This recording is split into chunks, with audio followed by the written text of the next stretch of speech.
নমস্কার, JM update চ্যানেলে সকলকে জানাই স্বাগতম।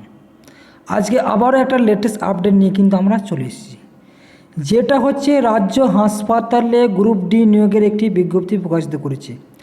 আজকে এই বিজ্ঞপ্তির মাধ্যমে আমরা সমস্ত তথ্যগুলি স্টেপ বাই স্টেপ জেনে নেব। তার মধ্যে আপনাদের শিক্ষা যোগ্যতা, আপনারা কীভাবে আবেদন করবেন, আপনার যে সমস্ত ডকুমেন্টসগুলি লাগবে এবং আপনারা কোথায় গিয়ে আবেদন করবেন, কীভাবে আবেদন করবেন এবং আপনাদের এই জবটির ক্ষেত্রে আপনাদের বেতন কাঠামো কী আছে, সেই সমস্ত তথ্যগুলি নিয়ে আজকে এই ভিডিওর মাধ্যমে আমরা স্টেপ বাই স্টেপ কিন্তু জেনে নেব। তার আগে প্রত্যেকে বলে কি, আপনারা যদি অবশ্যই 8 পাস অর্থাৎ অষ্টম শ্রেণী পাস যোগ্যতা অর্জন করে থাকলে প্রত্যেক প্রার্থীরা কিন্তু এখানে আবেদন জানাতে পারবেন, সেটা প্রত্যেকে কিন্তু দেখে নেবেন। আজকের ভিডিওতে আমরা সেই সমস্ত তথ্যগুলি অফিসিয়াল নোটিফিকেশনের মাধ্যমে স্টেপ বাই স্টেপ কিন্তু জেনে নেব। সবার প্রথমে আমরা জানি এটি সম্পূর্ণভাবে রাজ্য সরকার তরফ থেকে হাসপাতালে গ্রুপ ডি নিয়োগের এটি বিজ্ঞপ্তি প্রকাশ করেছে। এক্ষেত্রে আপনাদের কি বলেছে, candidate must be resident of West Bengal, অর্থাৎ আপনাকে অবশ্যই পশ্চিমবঙ্গের কিন্তু বাসিন্দার হতে হবে। দ্বিতীয় নম্বরে কি বলেছে এখানে, আপনার শিক্ষা যোগ্যতা অনুযায়ী অবশ্যই আপনাদের কিন্তু 8 পাস যোগ্যতা অর্জন করে থাকতে হবে, তাহলে কিন্তু এখানে আবেদন জানাতে পারবেন। এছাড়া কি বলেছে, আপনার অবশ্যই যে বয়সের যোগ্যতাটি সেটা কি বলেছে, 18 থেকে 35 বছরের মধ্যে বয়স হলে প্রত্যেক প্রার্থীরা কিন্তু এখানে আবেদন জানাতে পারবেন। তার জন্য আপনাদের যে বয়সী এজ ডে গণনা করা হবে সেটি হচ্ছে 1/1/2025 তারিখ অনুযায়ী প্রত্যেকে কিন্তু 18 থেকে 35 বছরের মধ্যে বয়স হলে প্রত্যেকে কিন্তু আবেদন জানাতে পারবেন। এটি আপনারা কীভাবে আবেদন করবেন সেটা কিন্তু আজকে এই ভিডিওর মাধ্যমে আমরা জেনেছি। এক্ষেত্রে আপনাদের সম্পূর্ণরূপে অফলাইনের মাধ্যমে কিন্তু অ্যাপ্লিকেশন প্রসেস সম্পূর্ণ করতে হবে। সেই অ্যাপ্লিকেশন প্রসেসটি আজকে এই ভিডিওর মাধ্যমে আমরা জেনেছি। সবার প্রথমে দেখতে পাচ্ছেন এখানে যে A4 সাইজে আপনাদের যে ফর্মটি দেখতে পাচ্ছেন, এই ফর্মটিকে আপনাদের সবার প্রথমে কিন্তু A4 সাইজে প্রিন্ট আউট করে নিতে হবে। প্রিন্ট আউট করে নেওয়ার পর সুন্দরভাবে কিন্তু আপনাদের হাতে কলমে এটাকে ফিল আপ করতে হবে। তার জন্য কিন্তু ডান দিকে আপনাদের কিন্তু পাসপোর্ট সাইজে কালার একটা ফটো কিন্তু যুক্ত করতে হবে। সেক্ষেত্রে আপনারা কোন ঠিকানায় এখানে আবেদন পাঠাবেন, সেটা কিন্তু the principal Deben Mahato government medical college hospital, Purulia ডিস্ট্রিক্টে কিন্তু এখানে প্রকাশিত করা হয়েছে। এই যে ওয়েবসাইটটি দেখতে পাচ্ছেন, এই ওয়েবসাইটে গিয়ে আপনারা সমস্ত তথ্য জানতে পারবেন প্রত্যেক প্রার্থীরা। এবং এই ফর্মের মধ্যে আপনারা দেখতে পাচ্ছেন সবার প্রথমে দেওয়া আছে নেম অফ দ্য অ্যাপ্লিকেন্ট। এখানে আপনার নামটা কিন্তু সম্পূর্ণভাবে ক্যাপিটালে লিখবেন। দ্বিতীয় ফাদার্স নেম এখানে দিবেন আপনার অবশ্যই বাবার নাম। ডেট অফ বার্থ কী আছে সেটা এখানে অবশ্যই এখানে লিখে দেবেন। দ্বিতীয় নম্বর কী বলেছে, 1/1/2025 তারিখ অর্থাৎ 25 সাল অনুযায়ী প্রত্যেকে 18 থেকে 35 বছরের যে বয়স সেটা কিন্তু এখানে অবশ্যই এখানে দিবেন। এখানে পারমানেন্ট রেসিডেন্ট অর্থাৎ আপনার পারমানেন্ট অ্যাড্রেস কী আছে এবং প্রেজেন্ট অ্যাড্রেস কী আছে সেই তথ্যগুলি এখানে কিন্তু ফর্মটির মধ্যে ফিল আপ করে দেবেন। তারপর নেক্সট পদ্ধতি কী বলেছে, এখানে কন্ট্যাক্ট নাম্বার, এখানে অবশ্যই আপনার মোবাইল নাম্বারটি পারমানেন্ট সেটা কিন্তু এখানে অবশ্যই দিবেন। মেল আইডি, আপনাদের অবশ্যই মেল আইডি কিন্তু এখানে লিখে দেবেন।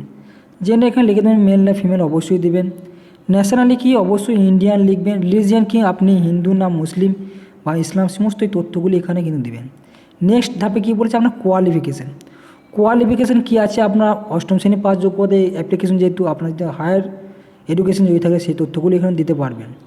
আদার্স যদি কোনো আপনার কোয়ালিফিকেশান বা এক্সপিরিয়েন্স থাকে সেগুলো দিতে পারবেন। এখানে এক্সপিরিয়েন্সের ঘর আলাদা একটা দিয়েছে, আপনি কোথাও যদি গভর্নমেন্ট কিংবা প্রাইভেটে জব করতেন সেই তথ্যটি এখানে দিতে পারবেন। তারপর সবার নিচে কিন্তু আপনার এখানে একটা দেওয়া আছে আপনার যে এই সমস্ত তথ্যগুলি আপনার সমস্ত স্বজ্ঞানের সত্য সেটা কিন্তু এখানে আপনার প্রমাণিত। তারপর এখানে আপনার কিন্তু সিগনেচারটি কিন্তু এখানে যুক্ত করে দেবেন, তাহলে আপনার ফর্মটি কিন্তু সুন্দরভাবে কিন্তু ফিল আপ করা হয়ে যাবে। তার জন্য আপনাদের যে সমস্ত ডকুমেন্টসগুলি লাগবে সেই সমস্ত ডকুমেন্টসগুলি আজকে এই ভিডিওর মাধ্যমে আমরা জেনে নেব। কী কী ডকুমেন্টস আপনাদের সাবমিট করতে হবে এই ফর্মটির সাথে, সেই সমস্ত ডকুমেন্টসগুলি আজকে এই ভিডিওর মাধ্যমে আমরা জেনেছি, প্রত্যেকে কিন্তু মনোযোগ করে দেখবেন। এখানে সবার প্রথমে কী বলেছে, documents submitted along with the application form, অর্থাৎ অ্যাপ্লিকেশন ফর্ম সাথে কী কী ডকুমেন্টস আপনারা যুক্ত করবেন। Proof of the resident, passport, voter, Aadhaar card, electric bill এবং ড্রাইভিং লাইসেন্স, এই সমস্ত তথ্যগুলি আপনার ডকুমেন্টস অনুযায়ী দিতে পারবেন। দ্বিতীয় নম্বরে কী বলেছে, প্রুফ অফ আইডেন্টি, অর্থাৎ আইডেন্টি প্রুফ হিসাবে কি পাসপোর্ট, ভোটার, আধার কার্ডও দিতে পারবেন প্রত্যেকে। এজ প্রুফ হিসেবে কী দেবেন, বার্থ সার্টিফিকেট দিতে পারবেন, স্কুল লিভিং সার্টিফিকেট, আধার কার্ড, ভোটার কার্ডও দিতে পারবেন প্রত্যেক প্রার্থীরা। এছাড়া মাধ্যমিকের যেহেতু লাগবে না, যেহেতু অষ্টম শ্রেণী পাস যোগ্যতায় আপনারা আবেদন করতে পারবেন, তাই এই সমস্ত তথ্যগুলো দেবেন। যদি আপনার এক্সপিরিয়েন্স সার্টিফিকেট কোথাও থাকে, আপনি কোথায় জব করেছিলেন এর আগে পরবর্তীতে, সেই এক্সপিরিয়েন্স সার্টিফিকেট যদি আপনার থাকে তাহলে এখানে অবশ্যই যুক্ত করে দিবেন, তাহলে আপনি সবার আগে কিন্তু গ্রাহ্য হবেন। সবার আগে আরও একটা যে গুরুত্বপূর্ণ তথ্য আপনাদের অবশ্যই জানতে হবে, সেটা হচ্ছে আপনার অ্যাপ্লিকেশনের লাস্ট ডেট কবে সেই তথ্যটি জানতে হবে, এবং আপনার ইন্টারভিউ ডেটটি কবে আছে সেটাও কিন্তু জানতে হবে। এক্ষেত্রে কিন্তু আপনাদের সরাসরি ইন্টারভিউর মাধ্যমে কিন্তু নিয়োগ পরীক্ষা সম্পন্ন করা হবে। এখানে last of date of submission of application অর্থাৎ 3/1/2025 তারিখে আপনাদের অ্যাপ্লিকেশনের শেষ ডেট। এবং দ্বিতীয় কি যে uploading list candidate who are found elevate candidate after scanning 10/1/2025 তারিখ অনুযায়ী আপনাদের কিন্তু মেইল লিস্ট প্রকাশিত করা হবে। তৃতীয় নম্বরে কী বলছে, ডেট অফ ইন্টারভিউ আপনাদের নেওয়া হবে 14/1/2025 তারিখে, অর্থাৎ জানুয়ারি মাসের 14 তারিখে আপনাদের কিন্তু সরাসরি ইন্টারভিউ নেওয়া হবে। আপনারা বিস্তারিত তথ্য জানার এই অফিসিয়াল ওয়েবসাইটটি ফলো করতে পারবেন www.dmgmch.edu.in। এই ওয়েবসাইটে গিয়ে আপনারা আরও বিস্তারিত তথ্য কিন্তু প্রত্যেকে জানতে পারবেন।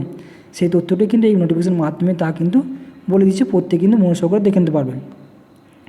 এক্ষেত্রে আপনাদের যে স্যালারি পাবেন সেই স্যালারিটা কী বলছে, প্রত্যেকের কিন্তু 17 থেকে অর্থাৎ 17,000 থেকে 43,600 টাকা কিন্তু বেতন পার্মানেন্ট মান্থলি কিন্তু প্রত্যেকে পাবেন। আপনারা কোথায় আবেদনটা প্রক্রিয়া সম্পূর্ণ করবেন সেই ঠিকানাটি কিন্তু এখানে দিয়েছে, প্রত্যেকে কিন্তু আরেকবার মনোযোগ করে দেখে নিতে পারবেন। West Bengal principal Deben Mahato government medical college hospital village Hatua post Vivekananda Nagar post Purulia municipality pin 723141। এই ঠিকানায় প্রত্যেকে কিন্তু আবেদন পরীক্ষা পাঠাতে পারবেন, সেটা করতে কিন্তু দেখে নেবেন। আজকে এই ভিডিওর মাধ্যমে সেই সময় তথ্যগুলি স্টেপ বাই স্টেপ কিন্তু জানিয়ে দেওয়া হলো। প্রত্যেকে যদি কোনো বুঝতে অসুবিধা হয় অবশ্যই আমাকে কমেন্টে জানাবেন, আমি কমেন্টের মাধ্যমে সেই সময় তথ্যগুলো অবশ্যই এই ভিডিওতে জানিয়ে দেওয়া হয়েছে এবং পরবর্তীতে কমেন্টে জানানো হবে। এবং আজকের ভিডিও এবং ইনফরমেশন যদি আপনাদের ভালো লেগে থাকে অবশ্যই চ্যানেলটিকে সাবস্ক্রাইব এবং কমেন্ট করতে ভুলবেন না আপনি কোন জেলা থেকে দেখছেন। যে সমস্ত প্রার্থীরা বাড়িতে বসেন তারা যেন অ্যাপ্লিকেশন করতে পারে, তাই প্রত্যেকে কিন্তু ভিডিওটি শেয়ার করবেন, তারা যেন অ্যাপ্লিকেশন করতে পারে। যেহেতু এটা সুবর্ণ সুযোগ, মাত্র 8 পাস যোগ্যতায় প্রত্যেকে কিন্তু অ্যাপ্লিকেশন করে একটা সুবর্ণ স্যালারির কিন্তু জব কিন্তু পেয়েছেন প্রত্যেক প্রার্থীরা।